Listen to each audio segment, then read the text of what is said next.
കൊച്ചു കൊച്ചു തെറ്റുകൾക്ക് രക്ഷകർത്താക്കൾ മക്കളെ തല്ലാറുണ്ട്. മക്കൾക്ക് വേദനിച്ചേക്കാം.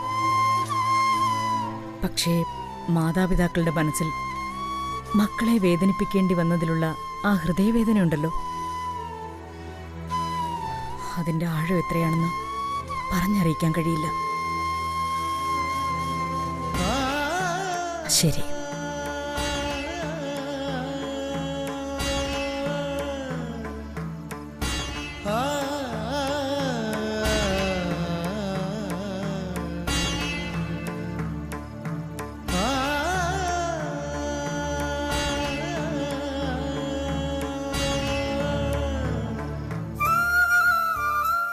മനസ്സിലായല്ലോ നിനക്ക്? അപ്പോ ഇത് ദേവിയ, സാക്ഷാൽ ശ്രീ പാർവതി. അത് സ്നേഹത്തിന്റെ നിറകൂടാ. ആ നിറകൂടം നീയായിട്ട് പൊട്ടിക്കരുത് മോളെ.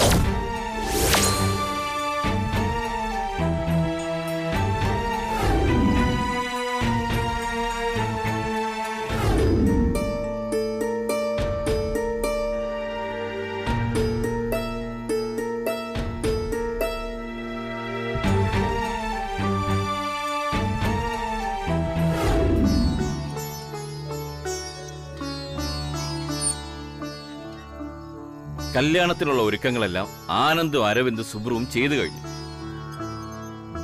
ഓഡിറ്റോറിയം, ഡെക്കറേഷൻ, നാദസ്വരം എല്ലാം. ഇനി എന്തെല്ലാമൊക്കെ വേണമെന്നുള്ളത് നമുക്കെല്ലാവർക്കും കൂടെ ഒരുമിച്ചിരുന്ന് ആലോചിക്കണം. ഓഡിറ്റോറിയത്തിലും മാത്രമല്ലല്ലോ, വീട്ടിലുമില്ലേ കല്യാണം. വീടും മുറ്റവും അലങ്കരിക്കണം. മുറ്റത്തൊരു വലിയ പന്തലിടണം. സമൂഹ വിവാഹം നടക്കുന്നതുകൊണ്ട് പ്രധാന വീഥികളിൽ തോരണങ്ങളും വേണം. അറിഞ്ഞതനുസരിച്ച് അവരതെല്ലാം മനോഹരമായി പ്ലാൻ ചെയ്തിട്ടുണ്ട്.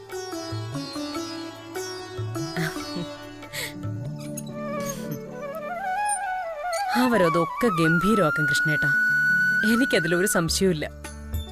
അവര് നമ്മുടെ കുട്ടികളല്ലേ. പക്ഷെ ആ വിലാസിനി ആവശ്യമില്ലാത്ത കാര്യങ്ങളിൽ കയറി ഇടപെടാതിരുന്നാ മതിയായിരുന്നു. അതൊക്കെ ആനന്ദും അരവിന്ദും കൂടെ കൈകാര്യം ചെയ്തോളും. ചിലതൊക്കെ കണ്ടില്ലെന്ന് നടിച്ചേക്കണം. നന്ദനി എന്ന് തിരികെ എത്തും. വിസിറ്റിംഗ് ലെക്ചറല്ലേ, വൈകാൻ വഴിയില്ല. കൂടെ മഹേശ്വരി ഉണ്ട്. അക്കാര്യം അഖില അറിഞ്ഞില്ലല്ലോ. മഹേശ്വരി എന്റെ മുമ്പിൽ വന്ന് ഇവിടുത്തെ സ്വത്ത് ഷെയർ ചെയ്യണമെന്ന് ആവശ്യപ്പെട്ടു.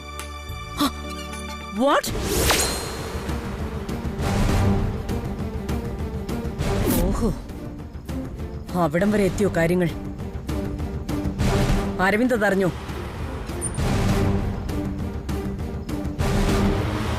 അവനറിയാതെയാ ചോദിച്ചത്.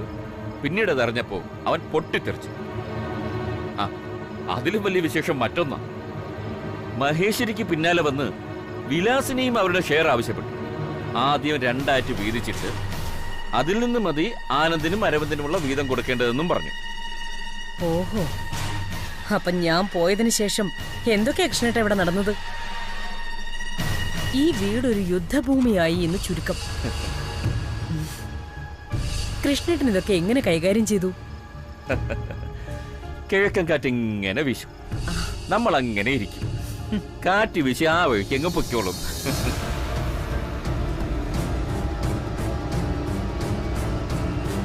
ഇളയച്ചൻ വന്നപ്പോ പറഞ്ഞത് തൃച്ചംബരത്തെ ദുർനിമിത്തങ്ങൾ മാറിയിട്ടില്ലെന്നാണ്. ഒക്കെ മാറും കൃഷ്ണേട്ട. 108 ഭാവങ്ങളിലിരിക്കുന്ന മഹാദേവ ക്ഷേത്രങ്ങളിലും 64 ഭാവങ്ങളിലിരിക്കുന്ന ശ്രീപാർവതി ക്ഷേത്രങ്ങളിലും പ്രാർത്ഥിച്ചിട്ടാ ഞാൻ വരുന്നത്. അനുഗ്രഹങ്ങളുണ്ടാകും, ഉറപ്പ്. ശരിയാണെങ്കിൽ പക്ഷേ മഹാദേവനും ദശാസന്ധികളെ തരണം ചെയ്യേണ്ടി വന്നു. കണ്ടകശനിയെ നേരിട്ട്. വരേണ്ടതൊക്കെയും വരും. ആ സമയവും കടന്നുപോകും.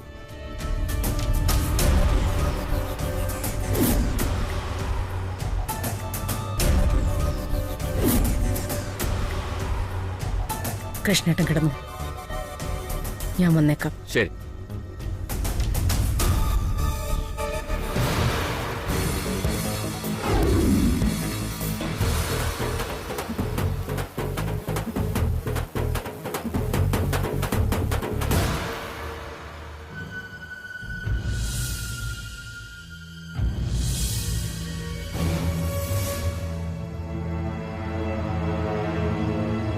അങ്ങനെ അഖിലാന്റി എത്തി. ഇനി നാളെ മുതൽ കല്യാണ ആചാരങ്ങൾ വീണ്ടും തുടങ്ങുമെന്നും നീ പറഞ്ഞു. എനിക്കൊന്നും അങ്ങോട്ട് മനസ്സിലാവുന്നില്ല. നീ എന്തുദ്ദേശിച്ച? മച്ചു, ഇങ്ങനെ പോയാൽ നീരജായിരിക്കും കല്യാണിയുടെ കഴുത്തിൽ താലി കെട്ടുന്നത്.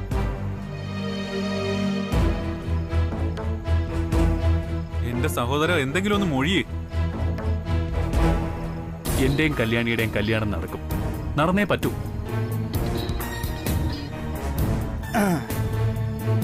അല്ല, എങ്ങനെ നടക്കുന്ന ബ്രോ പറയുന്നത്? അല്ല, എന്താണ് അതിന്റെ ഒരു മാർഗം? അത് എനിക്ക്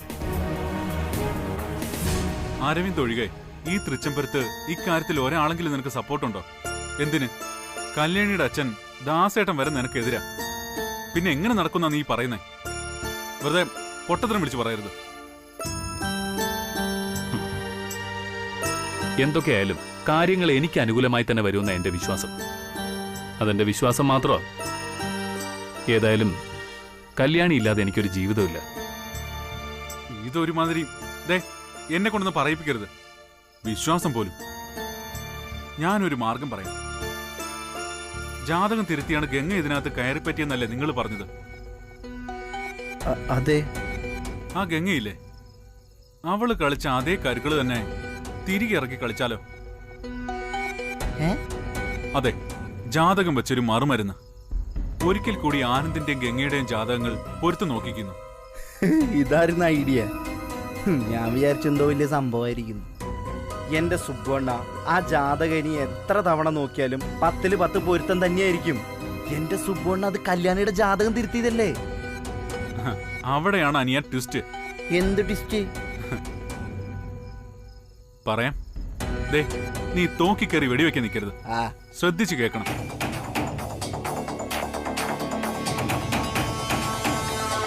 ജോത്സ്യൻ പൊരുത്തം നോക്കാനായിട്ട് എടുക്കുന്നത് ആനന്ദിന്റെയും കല്യാണിയുടെയും ജാതകമായിരിക്കണം.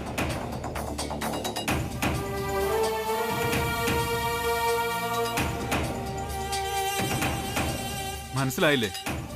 അതായത് ഗംഗയുടെ ജാതകത്തിന് പകരം കല്യാണിയുടെ ജാതകമായിരിക്കണം ജോത്സ്യന്റെ കയ്യിലെത്താൻ. അത് വലിയ കാര്യമൊന്നുമല്ല മച്ചു. തൃച്ചംബരത്തെ എല്ലാ സ്റ്റാഫുകളുടെയും ജാതകം വാങ്ങി അലമാരയിൽ അടുക്കി വെച്ചിട്ടുണ്ടല്ലോ അഖിലാന്റി. അതുകൊണ്ട് തന്നെ അത് യാദൃച്ഛികമായി സംഭവിച്ചാണെന്ന് കരുതും. അങ്ങനെയാണെന്ന് വെച്ചോളൂ. പക്ഷേ അതുകൊണ്ടുള്ള പ്രയോജനം? കല്യാണിയുടെ ജാതകം നോക്കി കഴിയുമ്പോൾ ജാതകം മാറിയെന്ന് മനസ്സിലാവണം. അപ്പൊ പിന്നെ സ്വാഭാവികമായും അഖിലാന്റി ഗംഗയുടെ ജാതകം എടുപ്പിക്കുമല്ലോ. രണ്ടും കാണുന്ന ഏതൊരു ജോത്സ്യനും വിളിച്ചു പറയും രണ്ടും ഒന്നാണെന്നും ഒരു ജാതകം തിരുത്തിയതാണെന്നും. ഗംഗയുടെ ജാതകം തിരുത്തിയതാണെന്നും അത് കൃത്രിമമായി ഉണ്ടാക്കിയതാണെന്നും തെളിഞ്ഞാൽ അഖിലാന്റി അതോടെ കല്യാണം നിർത്തിവെക്കും. എന്താ, ശരിയല്ലേ? ഐഡിയ ഒക്കെ കൊള്ളാം. പക്ഷേ അമ്മ ഒരിക്കൽ കൂടി ജാതകം നോക്കാൻ തയ്യാറാവോ? അതാണ് സുബ്ബണ്ണ പ്രശ്നം. അമ്മ വീണ്ടും ജാതകപ്പൊരുത്തം നോക്കാൻ തയ്യാറാവണ്ടേ? നമ്മളൊന്നും പറഞ്ഞ അമ്മ അതിന് തയ്യാറാവുന്ന എനിക്ക് തോന്നുന്നില്ല. അത് എനിക്ക് വിട്ടേക്ക്. അതല്ല Subbanna. Good night. Good night മച്ചു.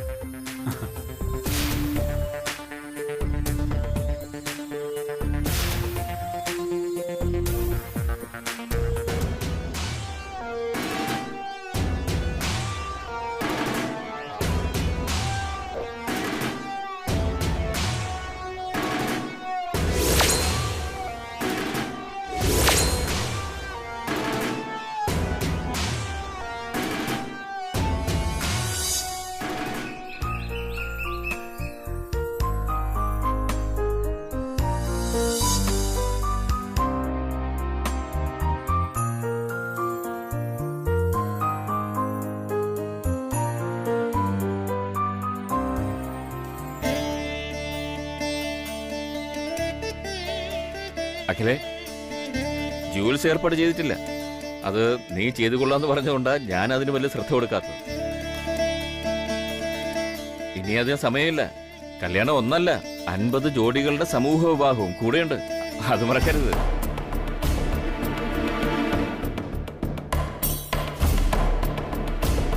അഖിലേ, എന്തു പറ്റി?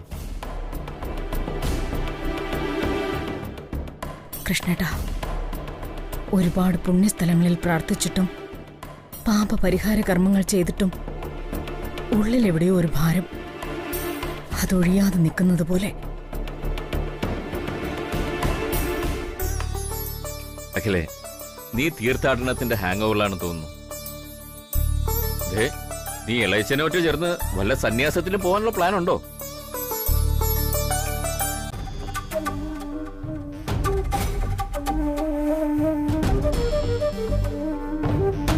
പ്രഭും പ്രാണനാഥം വിഭും വിശ്വനാഥം ജഗന്നാഥം സദാനന്ദഭാജം ഭവദ്ഭവ്യ ഭൂതേശ്വരം ഭൂതനാഥം ശിവം ശങ്കരം ശംഭുമീശ്വാനമീധേ. സന്ദേഹം വേണ്ട, ഇളയച്ചൻ ഋഷികേശ സ്വാമികൾ ഇവിടെ ഉണ്ടാകുമെന്ന് കേട്ടു. ആദിശങ്കരൻ മഠങ്ങൾ 4ഉം 108 ശിവക്ഷേത്രങ്ങളും ദർശിച്ചു വന്ന ആ പുണ്യാത്മാവിനെ ഒന്ന് കണ്ടുപോകണം, അത്രമാത്രം. സ്വാമി അകത്തേക്ക് വരൂ. വരൂ.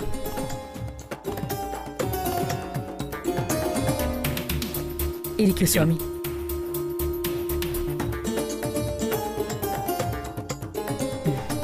ഇളയച്ചൻ വന്നിരുന്നു, പക്ഷെ അകത്തേക്ക് കയറിയില്ല, മടങ്ങി. കയറാതെ മടങ്ങുകയോ?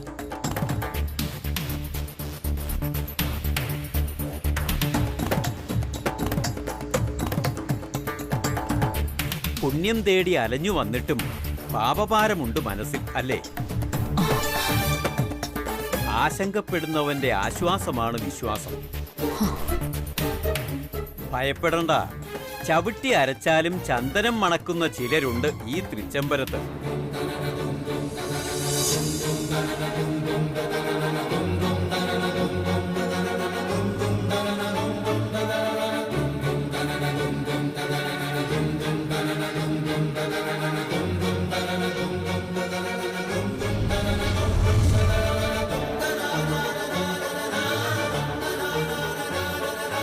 ശുഭകാര്യം നടക്കാൻ പോകുന്നു.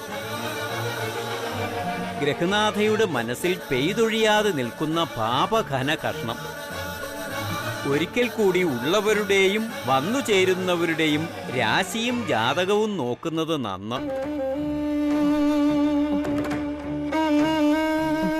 സ്വാമി എന്താ ഉദ്ദേശിക്കുന്നത്?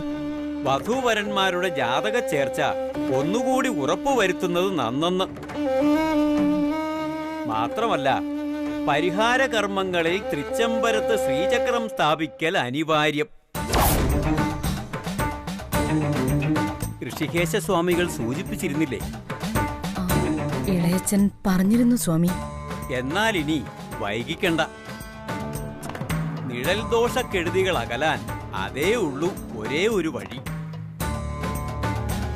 അധികം വൈകാതെ ഏവരും തൃച്ചംബരത്തു നിന്ന് മാറി ശ്രീചക്രം സ്ഥാപിച്ച ശേഷം തിരികെ വരിക. അങ്ങനെ ആവാം സ്വാമി. ഒരു പുനഃപ്രതിഷ്ഠാ കർമ്മം ഉണ്ടായിരുന്നു. പറ്റിയാൽ ഋഷികേശ സ്വാമികളെ കൂടി കൂട്ടാമെന്ന് കരുതിയ ഇതുവഴി വന്നത്. പ്രതീക്ഷയ്ക്ക് വിഘാതം. മടങ്ങുന്നു.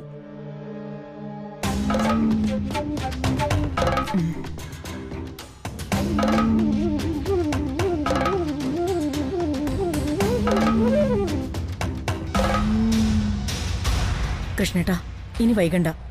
സ്വാമിജി പറഞ്ഞത് കേട്ടില്ലേ? ഒരു ജോത്സ്യനെ വിളിക്കേ. വിളിക്കാം, സമാധാനപ്പെട്. എത്രയും വേഗം ശ്രീചക്ര പൂജ. നമ്മള് തറവാട് വീട്ടിലേക്ക് തൽക്കാലം മാറുന്നു. ശരി.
പേടിപ്പിച്ചു കളഞ്ഞല്ലോ വലിയ. അല്ല, അനിയൻകുട്ടൻ അവിടെ? ആ, അവൻ ഇടയ്ക്കിടയ്ക്ക് സേവ്യരേട്ടന്റെ വീട്ടിൽ പോവും. കളിക്കാൻ 1-2 പേര് അവിടെ ഉണ്ടല്ലോ. അല്ല, കെട്ടിയോളെന്താ എന്നെ ഒന്ന് കാണാതെ പോന്നത്? പഴയതുപോലെ തൃച്ചംബരത്ത് വെച്ച് എപ്പോഴും കാണാൻ പറ്റില്ലല്ലോ വലിയുഞ്ഞെ. അവിടെ അഖിലാമേടം ഇല്ലേ? വലിയുഞ്ഞി ഇപ്പൊ പോയിക്കോ, അച്ഛൻ വരാറായി. ഇല്ല, ദാസേട്ടൻ കുറെ കഴിഞ്ഞേ വരൂ. ഞാൻ വന്ന കാര്യം പറഞ്ഞിട്ട് വേഗം പൊയ്ക്കോളാം. നാളെ ഗംഗയുടെ കള്ളക്കളികൾ പൊളിയും. ജാതകം നോക്കാൻ ഒരു പുതിയ ജോത്സ്യൻ വരും. എനിക്ക് തോന്നി. ആ സത്യം അമ്മ അറിഞ്ഞാ പിന്നെ സംശയിക്കണ്ട, നമ്മുടെ ജീവിതത്തിലെ ആ വിലങ്ങ് തടി അങ്ങ് ഒഴുകിപ്പോവും. ദേ, നമ്മുടെ സ്വപ്നം ഒരു സത്യമാവും. അപ്പോ അടുത്ത പ്രശ്നം ഉണ്ടാവും. ദൈവം നമ്മളിങ്ങനെ ഇട്ട് നീറ്റുക. പ്രേമിച്ചുള്ള കല്യാണങ്ങളെല്ലാം അങ്ങനെയാ. ഒറ്റയടിക്ക് നടന്ന അതിന്റെ ആ ഒരു അനുഭൂതി ഉണ്ടല്ലോ, അതങ്ങ് പോവും. അതിലും ഭേദം അറേഞ്ച് മാരേജ് തന്നെയാ. പിന്നെ എങ്ങനെ കല്യാണം നടക്കുന്ന വലിയ പറയണേ? പ്രണയം ഇതാണ്. നമ്മളെപ്പോലെ എപ്പോഴും പ്രതിസന്ധികൾ, പരീക്ഷണങ്ങൾ, ശത്രുക്കളുടെ ഉപദ്രവങ്ങൾ, എല്ലാത്തിനും ഒടുവിൽ വിചാരിക്കാത്ത സമയത്ത് കല്യാണം.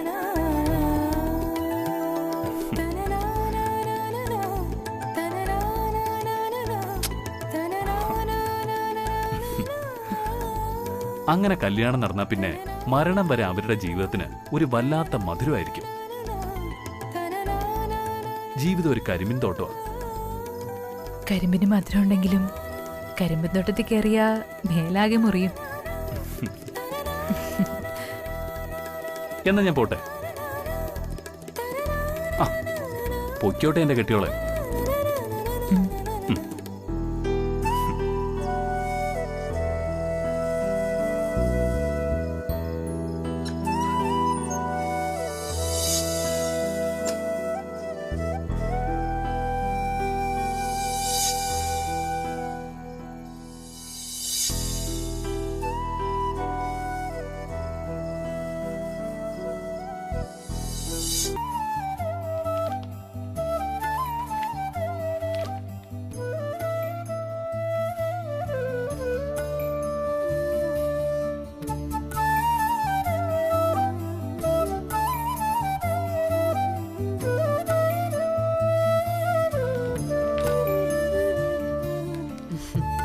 തൃച്ചംബരത്ത് സമാധാനം ഉണ്ടാക്കാനാണ് ഞാൻ ഈ യാത്രകൾ ചെയ്തതും അമ്പലങ്ങളായ അമ്പലങ്ങളിലൊക്കെ പോയി പ്രാർത്ഥിച്ചതും. ആ സമയത്ത് ഇവിടെ കൃഷ്ണേട്ടൻ ആരും സമാധാനം തന്നില്ല, അല്ലേ? അതൊന്നും സാരമില്ല അഖിലേ. മനുഷ്യരെല്ലാം പലതരക്കാരല്ലേ. നമ്മൾ കരുതുന്നത് പോലെ അല്ല ഓരോരുത്തരുടെ സ്വഭാവ രീതി. മഹേശ്വരിക്ക് തൃച്ചംബരം കീറി മുറിച്ച് ആനന്ദിനെയും അരവിന്ദിനെയും രണ്ടാക്കണം. വിലാസിനിക്ക് സ്വത്ത് കിട്ടണം. ഇവർക്കൊക്കെ തൃച്ചംബരത്തിന്റെ കീഴ്വഴക്കങ്ങൾ അറിയില്ലെന്നുണ്ടോ?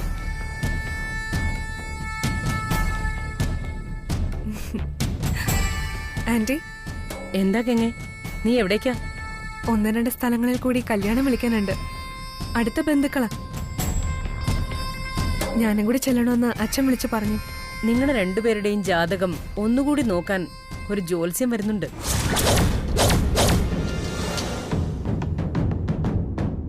അയ്യോ, അച്ഛനും അമ്മയും അവിടെ ഒരുങ്ങി നിൽക്കാ ആന്റി. ആണോ?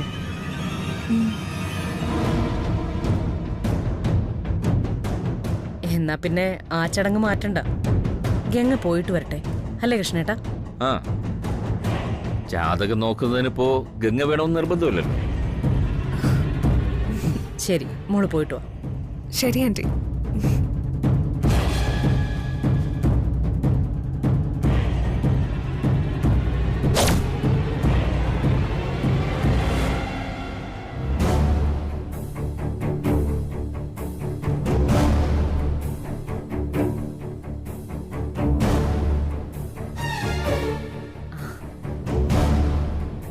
അരവിന്ദ്, നീ നന്ദനെ വിളിച്ചോ? ആ, വിളിച്ചു. അവൾ എപ്പോ വരും? വരുന്ന കാര്യമൊന്നും പറഞ്ഞില്ലമ്മേ. അതെന്താ? ഇവിടെ ഈ കാര്യങ്ങളൊക്കെ നടക്കുമ്പോ അവളിവിടെ വേണ്ടേ? അവളെന്താ ഉത്തരവാദിത്വത്തിൽ നിന്ന് ഒഴിഞ്ഞു മാറാൻ നോക്കുകയാണോ? അടുത്ത ഫ്ലൈറ്റിന് ഇവിടെ എത്താൻ പറയണം. കല്യാണത്തെക്കാൾ വലുതൊന്നുമല്ല ടീച്ചിങ്. ആ, വിളിച്ചു പറയാം.